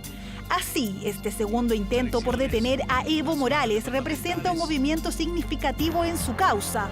Sin embargo, las posibilidades de que enfrente a la justicia son mínimas, ya que Argentina, donde se encuentra actualmente asilado, aseguró que tiene estatus de refugiado y no permitirán su extradición. En estos momentos se está probando una droga contra el COVID-19 en Chile. Se trata de un anticuerpo fabricado en Estados Unidos que ha sido suministrado a varios pacientes con cuadros graves. Esto forma parte de un ensayo clínico internacional coordinado por una alianza de laboratorios que está cerca de entregar los primeros resultados. Mire. En medio de salas como estas, cuando las UCI estaban en su momento más crítico, algunos pacientes recibieron un tratamiento experimental, parte de un ensayo clínico controlado, un fármaco fabricado en Estados Unidos que podría salvar muchas vidas en medio de la pandemia. Se trata de un medicamento para la artritis reumatoide, una droga cuyos efectos podrían ser beneficiosos para combatir algunos cuadros graves de COVID-19. Se trata de un anticuerpo. Que no es que se una al virus, lo que hace es que bloquea uno de los mecanismos patológicos que ocurre por la infección y que tiene que ver con la llamada tormenta de citoquinas. Claro, porque el coronavirus puede atacar de tres maneras: por el efecto del virus, por los trombos en las arterias y vasos sanguíneos y también por la inflamación que produce el propio sistema inmune. En medio de la batalla contra el patógeno invasor, nuestras defensas muchas veces generan una respuesta exagerada que provoca daños fatales. Bien, la proteína que genera esta sobrereacción se llama interleuquina 6. Es ahí donde adquiere gran importancia este nuevo medicamento. Tenemos muchas esperanzas puestas en sarilumab y estarían en estudios de fase 3. Sarilumab es el nombre de este anticuerpo, una molécula que podría disminuir la inflamación en los pacientes con enfermedad grave por coronavirus. A través de un comunicado, el laboratorio Sanofi explicó que Chile fue una de las sedes elegidas junto a otros 10 países para probar el tratamiento. Y el ISP confirmó que en total son 2 los fármacos que se están probando en nuestro país. En ambos medicamentos lo que se observa es una inhibición a la hiperrespuesta inflamatoria pulmonar. Y aunque muchos podrían pensar que es peligroso, estos son estudios que cuentan con altos niveles de seguridad. Y estos estudios clínicos, una cosa que me gustaría destacar, muchos de ellos, si tú te fijas, son en fase 3. Por lo tanto, quiere decir que la fase de seguridad, que es la fase 1, y la fase 2, donde es una cosa mezclada entre seguridad y también, digamos, la efectividad en un grupo más pequeño, ya pasaron. Entonces, no es que estemos probando cosas acá que tienen posibilidad de hacer daño. Lo que tiene posibilidad quizá, ojalá que no, es que no resulte. Hasta ahora, otros estudios indican que este tipo de fármacos podrían tener efectos beneficiosos para combatir COVID-19, una droga contra otra enfermedad que, si todo resulta bien, podría terminar salvando la vida de pacientes con infección grave por coronavirus. Un adolescente boliviano de solo 16 años fue detenido en las cercanías de la frontera portando 55 kilos de marihuana, cuyo destino era Calama. Pese a las restricciones en el marco de la pandemia, el tráfico de drogas en la región de Antofagasta se ha mantenido, con delincuentes que han mutado su modus operandi para vender estupefacientes incluso a domicilio. Es el acceso oriente de Calama, ruta proveniente desde San Pedro de Atacama. Un control rutinario en medio de la pandemia detecta una banda de nacionalidad boliviana intentando ingresar una importante cantidad de droga a la comuna. Sacamos de circulación más de 86 kilos de cannabis del tipo creepy. Pero el operativo reveló algo más. Los chequeos respectivos dieron cuenta que los 6 integrantes del grupo delictual eran positivos de COVID-19. Controles permanentes que se siguen realizando en pasos fronterizos no habilitados, que son utilizados frecuentemente por los denominados burreros, incluso en plena crisis sanitaria. El último sorprendido, un menor también boliviano de tan solo 16 años, quien portaba 55 kilos de marihuana creepy. Se estableció que la persona era un menor de edad, o es un menor de edad, de nacionalidad boliviana, el cual se encontraba en forma irregular en el país. Como él, muchos más se atreven a atravesar un desierto que por estas fechas es extremadamente peligroso, con temperaturas bajo cero en cordillera y precordillera. Este hombre, por ejemplo, también fue detectado con 11 kilos de pasta base, con solo días de diferencia. Mi hermano me estaba llevando a Calama. ¿Ya? A Calama. ¿Qué transportas tú en la mochila? Mi hermano que me dejó allá arriba y se fue. Ya. Estas no han cesado. Por el contrario, han mutado producto de los controles sanitarios, del cierre de frontera y de la mayor presencia policial en las calles. Entonces, eso ha significado que estas estructuras criminales tomen el máximo de resguardo, pero aún así nosotros también hemos prospectado escenarios respecto a eso. En plena cuarentena, la región de Antofagasta ha sido escenario de casos inéditos de microtráfico, como el delivery de drogas a cargo de funcionarios de la Cruz Roja, quienes se desplazaban libremente por las calles de Calama portando sus respectivas credenciales de salud. En Antofagasta, en tanto, una banda de colombianos prefirió la fachada de una conocida aplicación para entregar éxtasis a domicilio. Muchos vendedores han comenzado a ofrecer a través de redes sociales y la entrega se efectúa a través de servicios domiciliarios.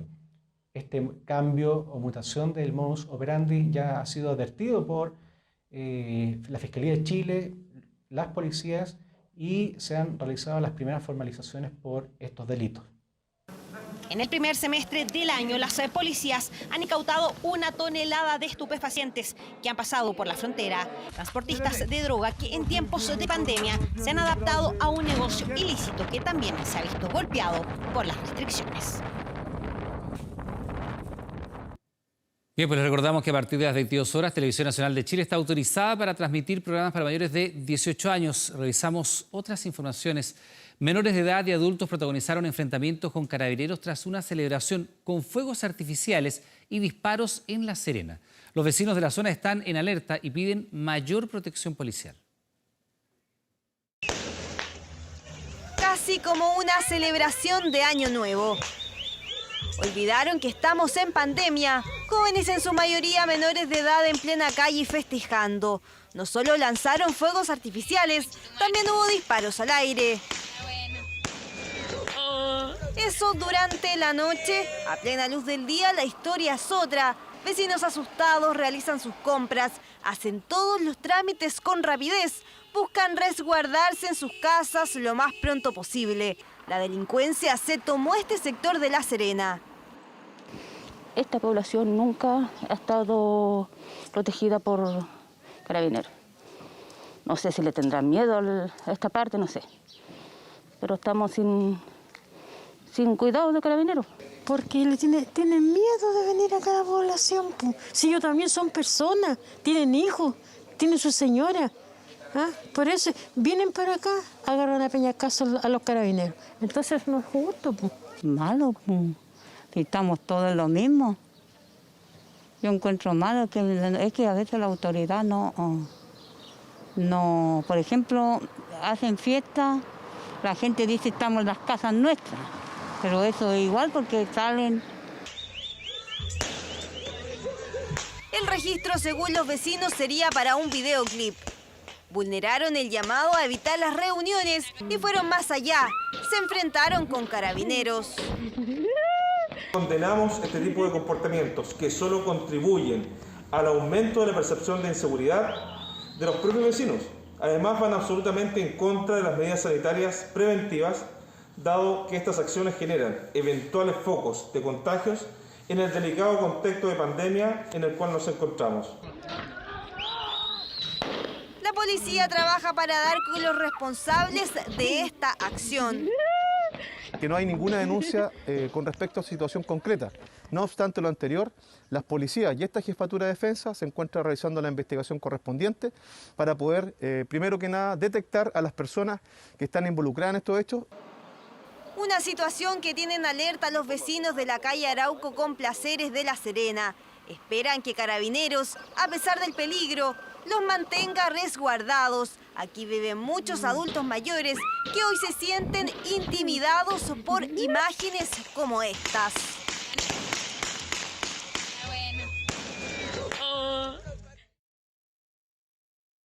Genera además un entusiasmo y un compromiso. Arturo Vidal se llena de elogios, loas, alabanzas. ¿De parte de quién? De su jefe, Quique Setién, quien dijo que cuenta con el chileno para la próxima temporada. El tema es que Setién parece que no va a seguir para el próximo campeonato. Lo cierto es que Arturo Vidal este miércoles nuevamente será titular en el cuadro culé. Será su 6º partido consecutivo partiendo desde el comienzo. Además, tras el regreso del fútbol, es el 5º jugador con más minutos de toda la plantilla del Barcelona. Mañana juega Barcelona frente al Español. Le quiere meter presión al puntero Real Madrid. Arturo Vidal,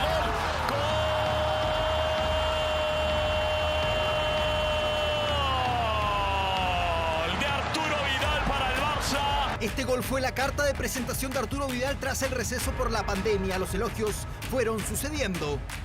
Enchufado. El Rey está en plena forma física. Es más, este miércoles ante Español será su 6º partido seguido como titular. Su jefe, Quique Setién, no escatimó en elogios este martes. Creo que está dándonos muchas cosas. Genera además un entusiasmo y un compromiso que es inalterable en todo momento. Tras el confinamiento, Arturo Vidal es el 5º jugador con más minutos en toda la plantilla de Barcelona con 511. Solo lo sobrepasan Messi, Ter Stegen, Piqué y Jordi Alba. Siempre está dispuesto a darse una carrera, a trabajar, a ayudar al compañero. La verdad es que es encomiable y una suerte tener futbolistas así en un equipo de fútbol, ¿no? Sí, no estoy feliz porque me gusta jugar, me gusta ser importante. Quedan 2 meses y quiero ser importante, quiero sentirme así. Palabras del Rey que evidenciaban descontento e incomodidad. No tenía los minutos que él quería, además de ser resistido por parte de la exigente prensa catalana. Su contrato finaliza en un año más, por eso siempre se ha hablado de una venta a Italia para que la dirigencia de Barcelona saque algo de dinero por Vidal. Setién no quiere saber nada de una venta. Yo, por supuesto que Arturo tiene muchas opciones de seguir, creo que tiene contrato en vigor. Desde Italia insisten en el persistente interés de Antonio Conte para que el Rey se vaya a Inter. Todo indica que el chileno se quedaría en Cataluña, donde se siente muy cómodo. Porque igual se lo tendríais que preguntar a él si él quiere seguir. Yo de momento cuento con él, como con todos los que tengo y todos los que tienen contrato, evidentemente. Este miércoles, Arturo Vidal nuevamente saltará a la cancha en su 6º partido consecutivo como titular, con el cartel del 5º jugador con más minutos de todo el plantel culé.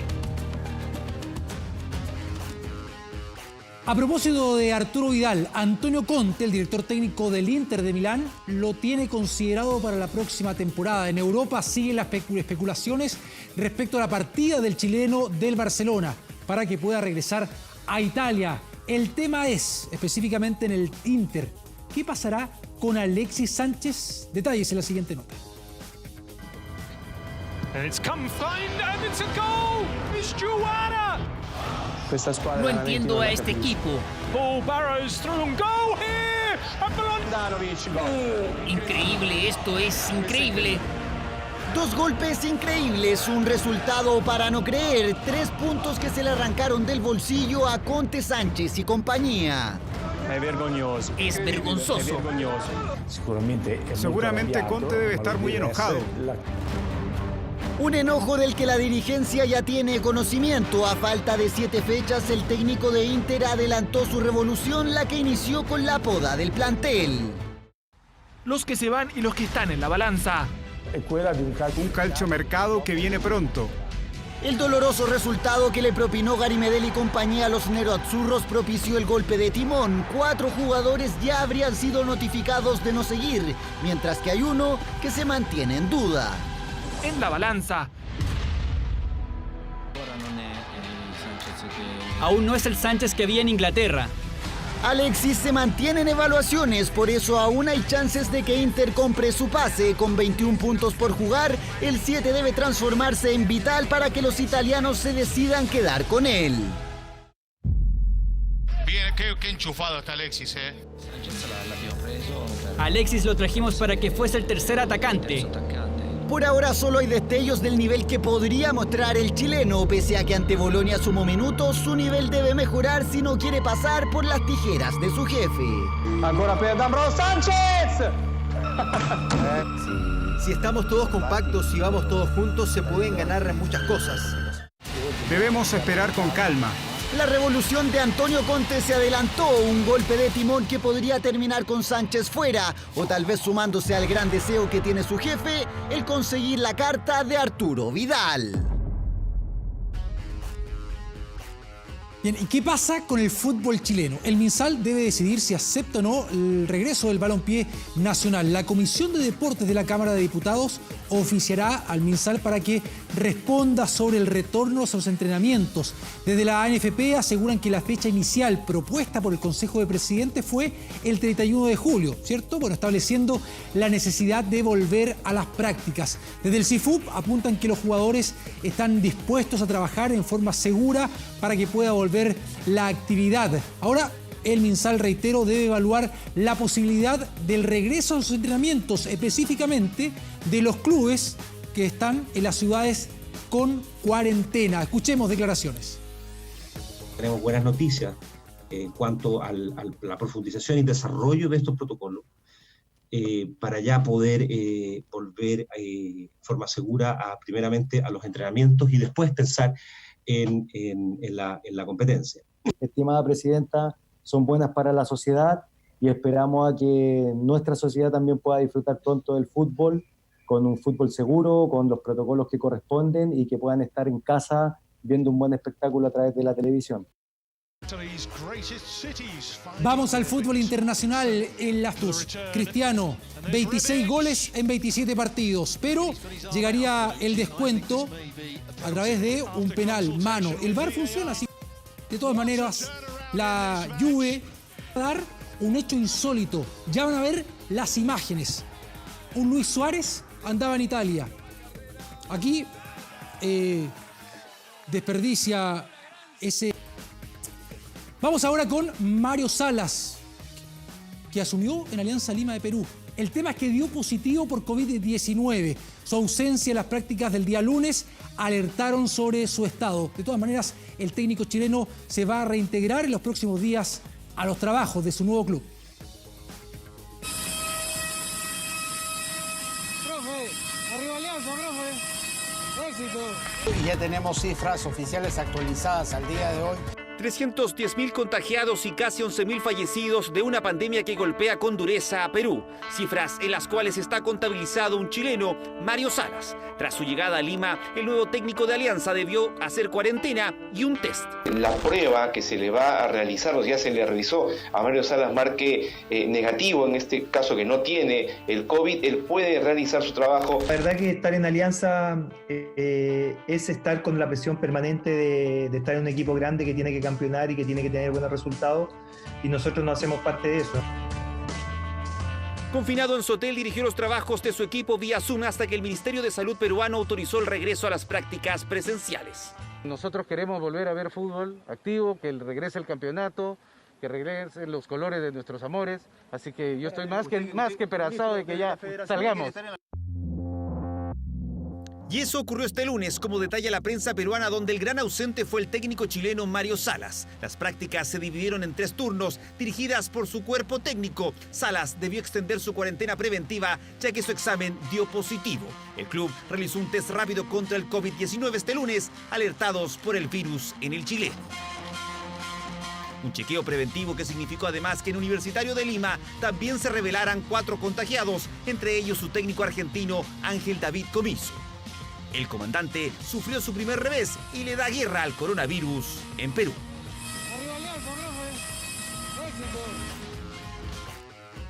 Y en otro tema, un rayo cae sobre un arquero ruso en pleno entrenamiento. Impactantes imágenes que ocurren en Rusia. Iván Zabrorovsky, de 16 años, arquero del FC Manja, entrenaba en solitario cuando un rayo impactó de manera muy violenta, provocándole el desplome instantáneo ahí del portero. Fue ingresado a un hospital donde estuvo en coma inducido, además de presentar quemaduras graves. Según declaraciones del director general del club, el portero está en un proceso de recuperación.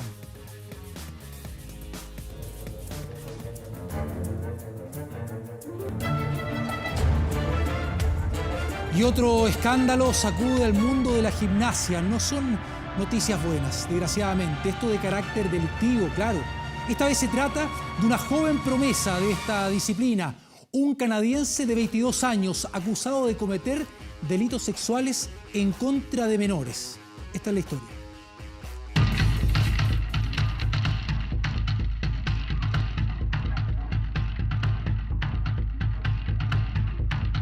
Con 22 años, el gimnasta canadiense Thierry Pellerin es una promesa en el deporte. Su carrera iba en ascenso. En 2017 fue uno de los 30 mejores del planeta en caballo con arzones. En ese mismo año y en 2018 fue campeón nacional en ese aparato. Su apellido forma parte de la historia de la gimnasia artística. Esta salida inédita que realizó en septiembre de 2019 lleva su nombre y está incluida en el código de puntuación.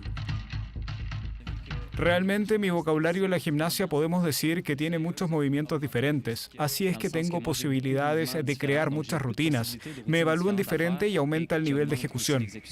Reportajes en televisión, rutinas de exhibición en centros comerciales, un futuro prometedor, pero tras ese talento el joven ocultaba una oscura historia. El gimnasta fue arrestado e imputado por varios delitos sexuales que cometió en contra de 2 menores de 10 y 12 años. Entre septiembre de 2019 y junio de este año, la policía le atribuye los delitos de almacenamiento de pornografía infantil, además de compartir dicho material con niños y de atraer con engaños a menores a través de las redes sociales, proponiéndoles contactos sexuales. El gimnasta quedó en libertad condicional tras pagar una fianza y comparecerá ante un tribunal el 11 de septiembre, un escándalo que es portada de los medios deportivos de todo el mundo. Un caso que explota justo después del estreno del documental Atleta A, que reconstruye la investigación periodística y penal sobre el doctor Larry Nassar, ex médico del equipo de gimnasia olímpica de Estados Unidos, condenado por abuso sexual infantil.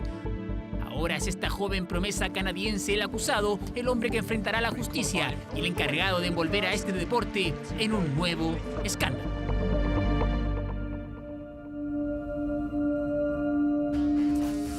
Ojo, para siempre estar alertas. Atención con esta noticia, no fue Messi, tampoco Cristiano Ronaldo ni Roger Federer, sino que el hombre en pantalla, Patrick Mahomes, el mariscal de campo de los Kansas City, el deportista que batió todos los récords. Jugador de 24 años, extendió el contrato con su equipo por, escucha bien, $503 millones, o casi 400 mil millones de pesos chilenos. La figura del último Super Bowl, del Supertazón, firmó por 10 años y protagoniza de esa manera el contrato más millonario en la historia del deporte. Imagen para Holyfield, que sorprende con su estado físico. Impactante video, ¿no? De este boxeador de 57 años que sigue preparando su regreso al cuadrilátero para causas benéficas, así lo ha manifestado, esperando una respuesta de Mike Tyson para revivir en el ring una vieja rivalidad.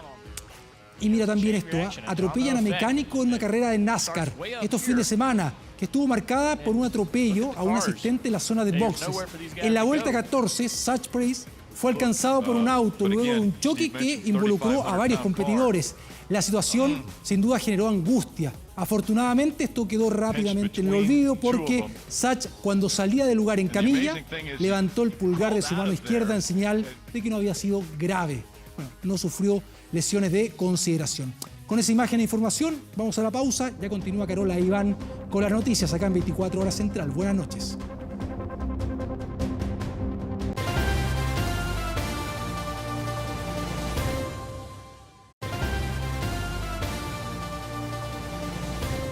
El fiscal Cristian Oróstica, que lideraba importantes investigaciones del Ministerio Público en la región del Biobío, fue encontrado muerto al interior del edificio de la Fiscalía Local de Talcahuano. Por ahora se descartó la participación de terceros, pero serán los peritajes del Servicio Médico Legal los que deberán confirmar la causa. encontraron sin vida al interior del edificio de la Fiscalía Local de Talcahuano. De inmediato se desplegó un amplio operativo. Fueron los funcionarios y el personal de seguridad del Ministerio Público los que hallaron el cuerpo del fiscal Cristian Oróstica. Pues cerca de las 21:30 horas del lunes, les llamó la atención que su auto estuviera estacionado. Intentaron contactarlo por teléfono, pero no hubo respuesta hasta que lo encontraron muerto, aparentemente en un baño de las dependencias. Tenemos que perder no solo un gran fiscal, que además inició básicamente la reforma procesal penal, también fue uno de los primeros fiscales alojado acá en la comuna de Talcahuano. Son varias las declaraciones respecto a las personas que... Un destacado y conocido persecutor del Ministerio Público del Biobío se desempeñó en la Fiscalía de Cañete, Coronel Concepción y Tomé, pero fue en Talcahuano donde dirigió las causas con mayor connotación social de su carrera.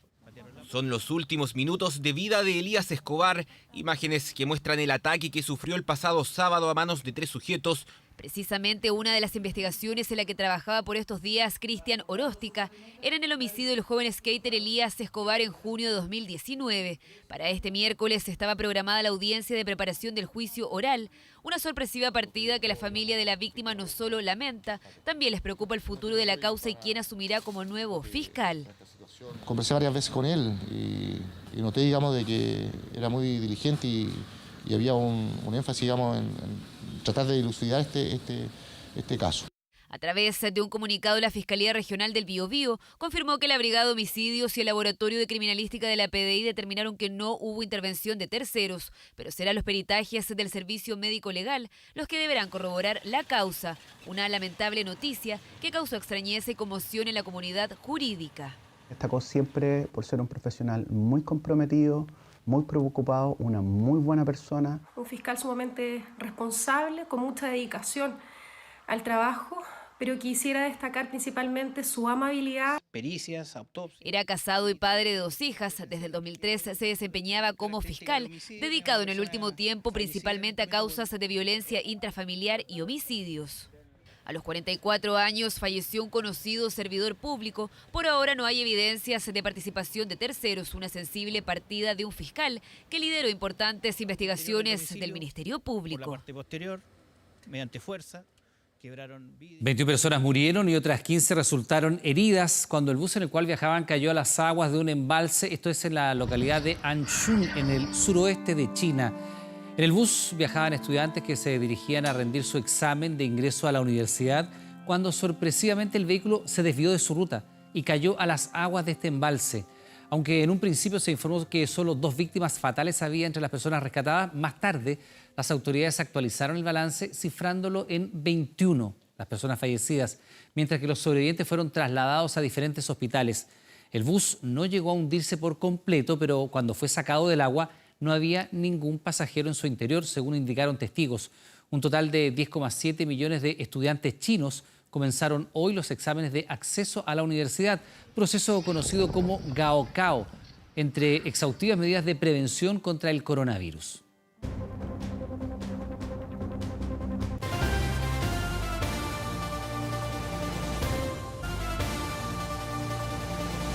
Continuamos con la noticia contándole que durante esta jornada se produjo el primer retorno a clases en Chile continental. Se trata de los alumnos de la escuela María Antonieta Parra Monsalve, ubicada a 220 kilómetros al sur de Coyhaique.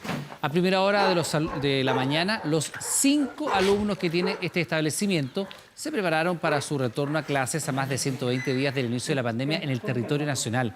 Pero en esta oportunidad el retorno fue distinto, con mascarillas, como aprecia usted allí, lavado de manos, distanciamiento físico y distintas adaptaciones sanitarias en el establecimiento. Los alumnos así volvieron a reencontrarse con sus compañeros y pudieron realizar sus tareas. Fue luego de un mes de conversaciones entre los apoderados, vecinos y el personal de la escuela que la Municipalidad de Río Ibáñez determinó que se reiniciarían este martes las actividades presenciales en dicho establecimiento de la zona sur del país. La comuna de Río Ibáñez no ha tenido contagios desde el inicio de la pandemia.